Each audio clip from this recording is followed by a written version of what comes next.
देखो कितना बड़ा है।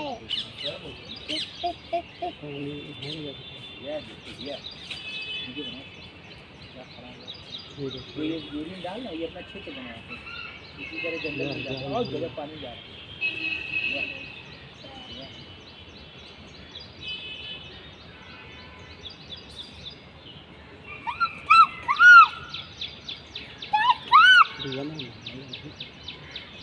देखने जा रहा है, सीजन लेने जा रहा है।